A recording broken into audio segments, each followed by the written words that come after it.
Hi hello. അപ്പോൾ നമ്മുടെ EVS പാഠത്തിലെ 3ാം ക്ലാസ്സിലെ EVS പാഠപുസ്തകത്തിലെ വാട്ടർ ആൻഡ് സോയിൽ എന്ന് പറയുന്ന പാഠഭാഗം ഡിസ്കസ് ചെയ്തു.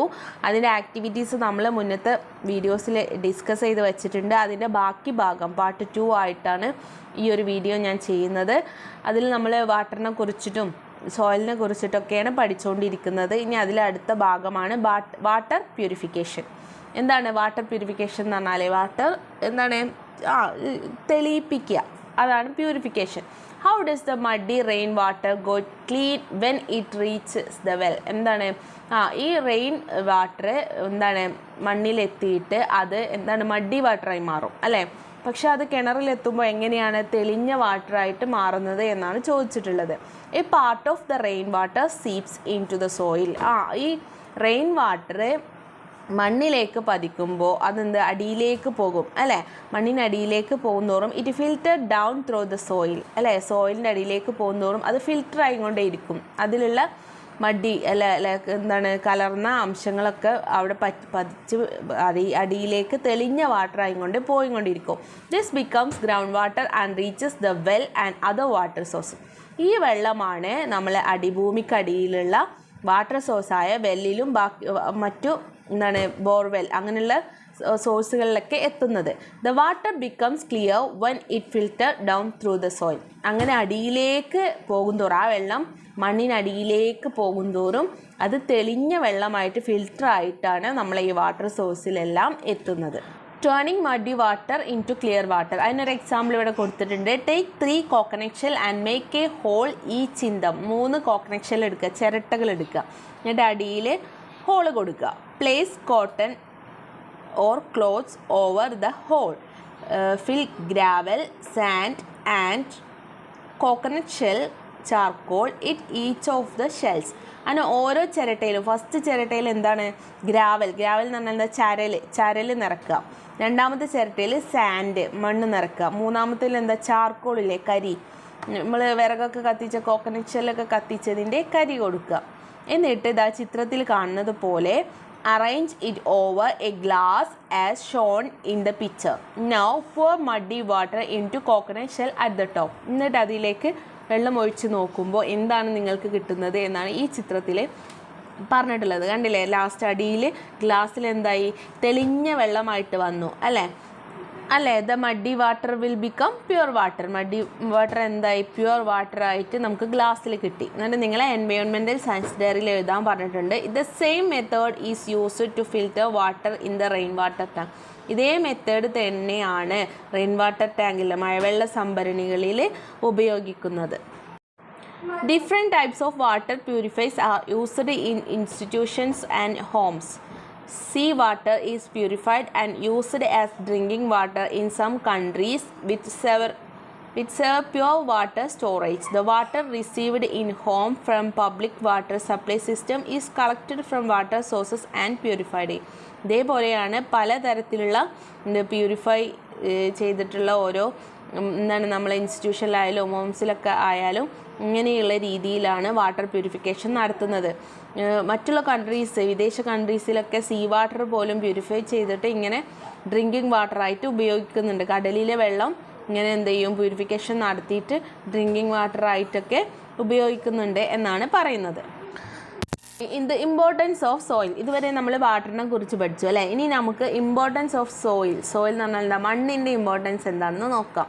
V live in burrows in the soil അല്ലേ? ആരാണ് അത് പറയുന്നത്? മുള്ളമ്പന്നി അല്ലേ? I was in the soil and came out when I receive water. അപ്പോൾ എന്ത് പറഞ്ഞാൽ ഒരു ചെടിയുടെ വിത്ത് മുളച്ച് വരികയാണ്. അപ്പോൾ പറയും സോയിലിൽ ഐ വാസ് ഇൻ സോയിൽ, ഞാൻ സോയിലാണ്. എന്താണ് കെയിം ഔട്ട് വെൻ എനിക്ക് വെള്ളം കിട്ടുമ്പോൾ ഞാൻ പുറത്തേക്ക് വരും. I am always in the soil, മണ്ണിൽ അല്ലേ? അത് പറയുന്നത് എന്താ, ഞാൻ എപ്പോഴും മണ്ണിലാണ് എന്ന് പറയുന്നുണ്ട്.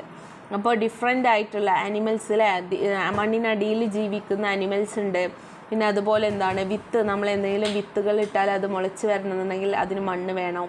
പിന്നെ എന്താ മണ്ണിരകൾ അല്ലെ താമസിക്കുന്നത് എന്താണ് മണ്ണിലാണ്. അത്രയാണ് ആ ചിത്രത്തിൽ കൊടുത്തിട്ടുള്ളത്. What are the benefits the creatures and plants get from soil? How about us for farming? Example കൊടുത്തിട്ടുണ്ട്. അപ്പോൾ എന്താണ് ഇവിടെ ചോദിച്ചിട്ടുള്ളത്? What are the benefits that creature and plants get from soil? എന്താണ് മണ്ണ് കൊണ്ടുള്ള ബെനിഫിറ്റ്സ് എന്തൊക്കെയാണ് പ്ലാന്റ്സിന്, അതേപോലെ എന്താണ് മണ്ണ് കൊണ്ടുള്ള ബെനിഫിറ്റ്സ് എന്തൊക്കെയാണ് എന്നാണ് ചോദിച്ചിട്ടുള്ളത്. എന്താണ്? Soil is the habitat of some creatures to make burrows for plants to grow for food needs. അല്ലേ, എന്താണ് മണ്ണിൽ ജീവിക്കുന്ന ജീവികൾക്ക് എന്താണ് ഹാബിറ്റൽ, ആവാസ വ്യവസ്ഥയാണ് എന്നാണ് പറഞ്ഞത്. Creatures to make burrows. എന്താണ് ബറോസ് എന്ന് പറഞ്ഞാൽ? എന്താ, ചിലരുടെ താമസ സ്ഥലം. ബറോസ് എന്ന് പറഞ്ഞാൽ മാളങ്ങൾ. പിന്നെ ചില ചെടികൾക്ക്, പ്ലാന്റ്സിന് വളരേണ്ടൊക്കെ ഇതിനൊക്കെ എന്താണ്, മണ്ണ് വളരെ ഇമ്പോർട്ടൻ്റ് ആയിട്ടുള്ള ഘടകമാണ്. ഇനി ഇവിടെ ഹൗ എബൌട്ട് അസ്, നമുക്ക് എങ്ങനെയൊക്കെയാണ് മണ്ണിൻ്റെ ഉപകാരം എന്നാണ് ചോദിച്ചിട്ടുള്ളത്. ഫോർ ഫാമിംഗ് അവിടെ എക്സാമ്പിൾ കൊടുത്തിട്ടുണ്ട്. എന്തൊക്കെയാണ്? ഫോർ പ്ലാന്റിങ് പ്ലാന്റ്സ്, മരങ്ങൾ നടാൻ നമുക്ക് മണ്ണ് വേണം. ഫോർ ബിൽഡിംഗ് ഹോംസ് ഉണ്ടാക്കാൻ, ബിൽഡിംഗ് ഒക്കെ പണിയാൻ നമുക്ക് മണ്ണ് വേണം. ടു മേക്ക് പോട്ടറി എന്ന് പറഞ്ഞാൽ എന്താ, പാത്ര നിർമ്മാണം, അതിനെയാണ് ടു മേക്ക് പോട്ടറി എന്ന് പറയുന്നത്. ഈ ഒക്കെ ആവശ്യത്തിനൊക്കെ നമുക്ക് മണ്ണ് ഇമ്പോർട്ടൻസ് ആണ്. Letters create models. പിക്ചർ കണ്ടോ നിങ്ങൾ? Have you seen the model created from day? Let's try to make such models. Organise an exhibition with the models that you created. നിങ്ങൾ കണ്ടിട്ടുണ്ടോ കളിമണ്ണ് കൊണ്ടൊക്കെ ഓരോ ക്ലേ മോഡലും ഒക്കെ ഉണ്ടാക്കുന്നത് കണ്ടിട്ടില്ലേ? അതുപോലെ ഒരു മോഡൽസൊക്കെ നിങ്ങൾ ഉണ്ടാക്കിയിട്ട് ഒരു എക്സിബിഷൻ, ഒരു പ്രദർശനം നടത്താനാണ് നിങ്ങളോട് പറഞ്ഞിട്ടുള്ളത്. What are the features of the soil use to create shape? നിങ്ങൾ ഈ ഷേപ്പ് ചെയ്യാൻ വേണ്ടി എടുത്ത ഈ മണ്ണിൻ്റെ ക്രിയേച്ചേഴ്സ് എന്തൊക്കെയായിരിക്കും? അതൊരു ബ്ലാക്കിഷ് കളറായിരിക്കും അല്ലേ. പിന്നെ എന്തായിരിക്കും അതിൻ്റെ തരികൾ, ഗ്രെയിൻ എന്ന് പറഞ്ഞാൽ എന്തായിരിക്കും? ആയിരിക്കും അല്ലേ. Examine the colour and the size of the grains. അതിൻ്റെ കളേഴ്സും ഗ്രെയിൻസ് എന്ന് പറഞ്ഞാൽ അതിൻ്റെ തരികൾ എങ്ങനെയാണ് എന്നുള്ളത് പരിശോധിക്കാനാണ് പറഞ്ഞിട്ടുള്ളത്. അത് soil seal around us the same. നിങ്ങളുടെ ചുറ്റുപാടും കാണുന്ന സോയിൽ, മണ്ണുകളെല്ലാം ഒരേപോലെയാണോ? നോ അല്ലേ. Let's examine. Collect soil from your school courtyard under near a tree, biodiversity garden and play ground. നിങ്ങളോട് പറഞ്ഞിട്ടുണ്ട് നിങ്ങളെ സ്കൂൾ കോർട്ട്യാർഡിൽ നിന്നും സ്കൂളിൻ്റെ കോർട്ട്യാർഡിൽ നിന്ന് കുറച്ച് മണ്ണെടുക്കണം. പിന്നെ അണ്ടർ നിയർ ഏതെങ്കിലും ഒരു മരത്തിൻ്റെ ചുവട്ടുനിന്ന് കുറച്ച് മണ്ണെടുക്കുക. ബയോഡൈവേഴ്സിറ്റി ഗാർഡൻ, നിങ്ങൾ ഗാർഡൻ്റെ പൂന്തോട്ടത്തിൻ്റെ ഉള്ളിൽ നിന്നും കുറച്ച് മണ്ണെടുക്കുക. പിന്നെ പ്ലേ ഗ്രൗണ്ട്, കളിക്കുന്ന ഗ്രൗണ്ടിൽ നിന്നും കുറച്ച് മണ്ണെടുക്കുക. Observe the soil and complete the table. അപ്പോൾ ദ പ്ലേസ് ഓഫ് കളക്ഷൻ എന്നുള്ളത് സ്കൂൾ ഗ്രൗണ്ടിൻ്റെ മണ്ണെടുത്തു. Colour of the soil reddish ആണ്. സൈസ് ഓഫ് ഗ്രെയിൻസ് ബിഗ് ആണ്. പിന്നെ ഗാർഡൻ്റെത് ബ്രൗൺ ആണ്. സൈസ് ഓഫ് ഗ്രെയിൻസ് സ്മോൾ ആണ്. വെറ്റ് സോയിലാണ്, നനഞ്ഞ മണ്ണാവും. കോർട്ട്യാർഡിലുള്ളത് റെഡിഷ് കളറാണ്. സൈസ് ഓഫ് ഗ്രെയിൻസ് ബിഗ് ആണ്. ഡ്രൈ സോയിലാണ്, വരണ്ട മണ്ണാണ്. Do all the soil that you collect have seen same colour? നിങ്ങൾ കളക്ട് ചെയ്ത എല്ലാ മണ്ണും ഒരേ കളറാണോ?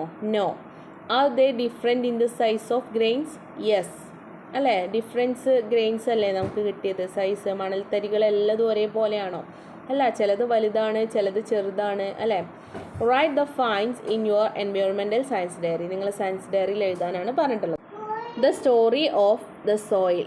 Friends, you know me, I am the soil. I am of different types. My nature is different in different places. There are lakhs of microorganisms and many other compounds in me. I became like this through thousands of years of continuous biological and non-biological process. അപ്പോൾ എന്താണ് മണ്ണിൻ്റെ കഥ പറയാണല്ലേ. നിങ്ങൾക്ക് എന്നെ അറിയോ? ഞാനാണ് മണ്ണ്. I am different type. ഞാൻ പല തരത്തിലുണ്ട്. My nature is different place. പല സ്ഥലത്തും ഞാൻ പല രീതിയിലുള്ള മണ്ണാണ്. There are the lakhs of micro organism and many other component in me. ലക്ഷക്കണക്കിന് മൈക്രോ ഓർഗാനിസം, ചെറു സൂക്ഷ്മ ജീവികൾ എന്നിലുണ്ട് അല്ലേ. എന്തൊക്കെയാണ് മണ്ണിൽ അടങ്ങിയിട്ടുള്ളത്? വേംസ്, വൈറസ്, ബാക്ടീരിയ ആൻഡ് ഇതൊക്കെ ഉണ്ട് എന്നാണ് പറയുന്നത്. പിന്നെ എന്ത് പറയാം? I become like the thousands of years of continuously biological and non biological process. എന്നെ ഒരുപാട് കാലമായിട്ട് ബയോളജിക്കലായിട്ടും നോൺ ബയോളജിക്കൽ പ്രോസസ്സിലൊക്കെ ഉപയോഗിക്കുന്നുണ്ട് എന്നാണ് മണ്ണ് പറയുന്നത്. എന്താണ്? സൂക്ഷ്മജീവികളും ധാതുലവണങ്ങളൊക്കെ എന്നിൽ അടങ്ങിയിട്ടുണ്ട്. ജൈവമായിട്ടും അജൈവമായ പ്രക്രിയയിലൊക്കെ എന്നെ ഉപയോഗിക്കുന്നുണ്ട് എന്നാണ് പറയുന്നത്. You have read the beginning of the story of the soil അല്ലേ. സോയിലിൻ്റെ കഥ നിങ്ങൾ വായിച്ചില്ലേ. Find out more information about the process through which the soil is formed.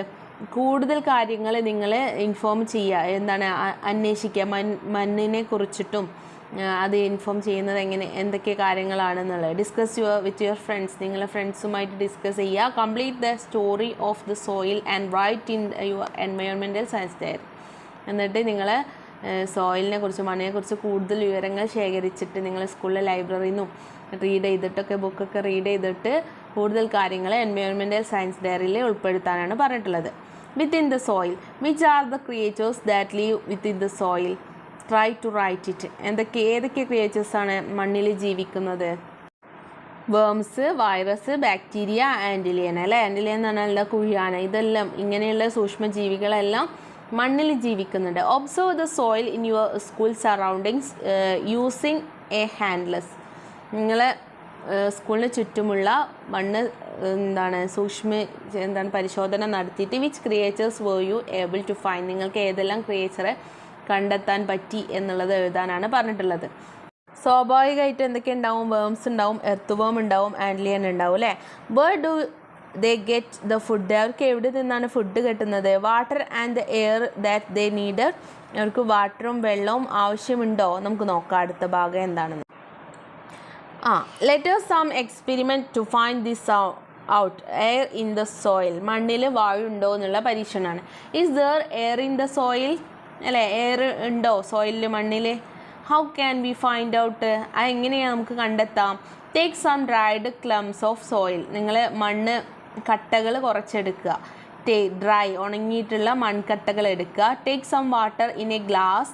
എന്നിട്ട് എന്ത് ചെയ്യുക? ഗ്ലാസ്സിൽ കുറച്ച് വെള്ളം എടുക്കുക. Put the soil clumps in it. എന്നിട്ട് ആ ഡ്രൈ, ഉണങ്ങിയ ആ സോയിൽ ക്ലംസിലെ അത് അതിലേക്ക് ഇടുക. What is happening? എന്ത് സംഭവിക്കും? Write the findings in your science diary. എന്തായിരിക്കും സംഭവിക്കുക?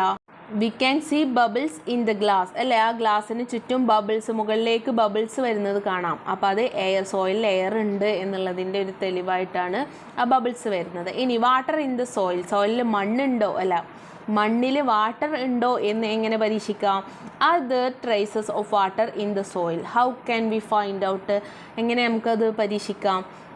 Collect the soil from the biodiversity garden and place it inside a transparent bottle. എന്താണ്? നിങ്ങളെ പൂന്തോട്ടത്തിൽ നിന്നും കുറച്ച് മണ്ണെടുക്കുക. Close the bottle and place in it sunlight. എന്ത് ചെയ്യുക? ട്രാൻസ്പെറൻ്റ് ആയിട്ടുള്ള ഒരു ബോട്ടിൽ എടുക്കുക, പുറത്തേക്ക് കാണുന്ന ഒരു ബോട്ടിൽ എടുക്കുക. എന്നിട്ട് സൂര്യൻ്റെ വെളിച്ചം കിട്ടുന്ന സ്ഥലത്ത് വെക്കുക. Examine it after 10 minutes. ആ കുപ്പിയിൽ വെള്ളം എടുത്ത് അതിലേക്ക് ആ മണ്ണിടണം കേട്ടോ. എന്തായിരിക്കും സംഭവിച്ചിട്ടുണ്ടാവുക? We can see water droplets inside the bottle. അല്ലേ, ആ ബോട്ടിലിൻ്റെ ചുറ്റുമായിട്ട് വാട്ടർ ഡ്രോപ്ലെറ്റ്സ് വാട്ടറിൻ്റെ ആ ഒരു നീരാവിയായിട്ട് വന്ന് നിൽക്കുന്നത് കാണാൻ കഴിയും. അപ്പോൾ അതിൽ നിന്ന് നമുക്ക് എന്ത് മനസ്സിലാക്കാം? മണ്ണിൽ ജലാംശം അടങ്ങിയിട്ടുണ്ട് എന്ന് നമുക്ക് മനസ്സിലാക്കാം. പ്രിപ്പയർ ഒബ്സർവേഷൻസ് നോട്ട് ചെയ്യാനാണ് പറഞ്ഞിട്ടുള്ളത് കേട്ടോ. ഇനി അടുത്തത് biomass in the soil. Biomass ജൈവം അജൈവമായിട്ടുള്ള പ്രക്രിയ എന്ന് പറഞ്ഞില്ലേ, അതിൽ ജൈവമായിട്ടുള്ള എന്തെങ്കിലും മണ്ണിൽ അടങ്ങിയിട്ടുണ്ടോ, അതായത് ജൈവാംശം എന്തെങ്കിലും ഉണ്ടോ എന്ന് എങ്ങനെ നോക്കുക? Fill half of a glass with the soil from the biodiversity garden. pour water into this and mix well. What can you see? Prepare and examine it. Note. എന്താണ് പറയുന്നത്? ആ ഒരു ഗ്ലാസ് വെള്ളത്തിൽ കുറച്ച് നിങ്ങളെ ഗാർഡനിൽ നിന്നുള്ള ബയോവേഴ്സിറ്റി ആയിട്ടുള്ള ഗാർഡനിൽ നിന്നുള്ള കുറച്ച് മണ്ണെടുക്കുക. എന്നിട്ട് അത് എന്ത് ചെയ്യുക? ആ ഗ്ലാസ്സിലിട്ടിട്ട് മിക്സ് ചെയ്യുക. എന്താണ് കാണാൻ കഴിയുക? We can see dry leaves and part of stem in that. അല്ലേ, ആ ഒരു വെള്ളത്തിൽ നിന്നും മണ്ണിൽ നിന്നും ഡ്രൈ ലീവ്സും പാർട്ട് ഓഫ് സ്റ്റെംസും മരത്തിൻ്റെ ചെറിയ കഷ്ണങ്ങളൊക്കെ പൊന്തി വരുന്നതായിട്ട് കാണാൻ കഴിയും. Biomass included dried leaves, parts of stem, remains of creatures etcetera. ബയോമാസിൽ എന്തൊക്കെയാണ് ഇൻക്ലൂഡ് ചെയ്യുന്നത്? ഉണങ്ങിയ ലീവ്സ് എന്ന് പറഞ്ഞാൽ ഇലകളും മരത്തിൻ്റെ കഷ്ണങ്ങളും, ചെറിയ ചെറിയ parts of stems, remains of creatures മണ്ണിര അതുപോലുള്ള ക്രിയേച്ചേഴ്സും. Plants grow abundantly in soil rich with more soil with biomass is the food of earthworms. അപ്പോൾ ബയോമാസിൽ ഇതൊക്കെയാണ് ഇൻക്ലൂഡ് ചെയ്തിട്ടുള്ളത്. ഇതൊക്കെ പ്ലാന്റ്സിനെ പെട്ടെന്ന് വളരാനും പൂക്കാനും ഒക്കെ ഉപകാരമാകും. എർത്ത് വേംസിൻ്റെ ഫുഡ് ഈ ബയോമാസിലുള്ള സോയിലാണ്. Where is the soil with more biomass in your home surroundings find out. എവിടെ നിന്നാണ് നിങ്ങൾക്ക് ഏറ്റവും കൂടുതൽ ബയോമാസ് ഉള്ള ജൈവം അടങ്ങിയിട്ടുള്ള മണ്ണ് ലഭിക്കുക? സ്വാഭാവികമായിട്ടും ഗാർഡനിൽ നിന്നായിരിക്കും. ഇവിടെ കണ്ടോ നിങ്ങൾ പിക്ചറിൽ ഒരു അച്ഛനും മോനും ഒരുപാട് മണ്ണ് കൊണ്ടുള്ള ഐറ്റംസ് ഉണ്ടാക്കുന്നുണ്ട് അല്ലേ? കളിമണ്ണ് കൊണ്ടുള്ള ഓരോ സാധനങ്ങൾ ഉണ്ടാക്കിയിട്ട് അത് വിറ്റിട്ട് അവർ ജീവിക്കുന്നുണ്ട്. പിന്നെ അതുപോലെ തന്നെ വേറൊരു പിക്ചർ കണ്ടോ നിങ്ങൾ? There are lakhs of creatures within and outside the soil. അല്ലേ? പുറത്തും അകത്തുമായിട്ട് ഒരുപാട് lakhs of creatures ഉണ്ട്. സൂക്ഷ്മജീവികളുണ്ട്. Plants grow by absorbing water and minerals from the soil. Plants മണ്ണിൽ നിന്ന് വെള്ളം വലിച്ചെടുത്തിട്ട് ജീവിക്കുന്ന. Creatures include human being depend on the soil for many purpose. അതുപോലെ തന്നെ മനുഷ്യരിലും ഒരുപാട് മണ്ണ് കൊണ്ടുള്ള പർപ്പസ് ഉണ്ടാക്കി ജീവിക്കുന്നവരുണ്ട്. We can survive only by protecting the soil from pollution and preserving it from loss of fertility. അല്ലേ? അതുകൊണ്ട് തന്നെ നമ്മൾ മണ്ണിനെ പൊല്യൂഷൻ ചെയ്യാൻ പാടില്ല. ഈ മണ്ണിനെ ആശ്രയിക്കുന്ന ജീവികളുണ്ട്, അതുപോലെ തന്നെ മനുഷ്യരും ഇങ്ങനെ ഓരോ ക്ലേ കൊണ്ടുള്ള സാധനങ്ങൾ ഉണ്ടാക്കിയിട്ട് വിൽക്കുന്നുണ്ട് അല്ലേ? അങ്ങനെ മണ്ണിനെ ആശ്രയിച്ച് ജീവിക്കുന്ന ക്രിയേച്ചേഴ്സും ഹ്യൂമൻസും എല്ലാം ഉണ്ട് എന്നാണ് പറയുന്നത്. Let us assess, complete the concept map. അല്ലേ? നമ്മൾ മണ്ണിനെ കുറിച്ചും പഠിച്ചു, വാട്ടറിനെ കുറിച്ചും പഠിച്ചു. ഇനി വാട്ടർ ആൻഡ് സോയിൽ എന്ന് പറഞ്ഞിട്ട് കോമ്പോണൻറ്റ്സ് ഇൻ ദ സോയിൽ ചോദിച്ചിട്ടുണ്ട്, ക്രിയേച്ചേഴ്സ് ഇൻ ദ സോയിൽ കൊടുത്തിട്ടുണ്ട്, യൂസസ് ഓഫ് വാട്ടർ കൊടുത്തിട്ടുണ്ട്, വാട്ടർ സോഴ്സസ് കൊടുത്തിട്ടുണ്ട്. എന്തൊക്കെയാണ് components in the soil? Water, minerals, biomass അല്ലേ? Creatures on the soil of worms, earthworms and learn. പിന്നെ uses of water to drink, to bath, for agricultural purpose.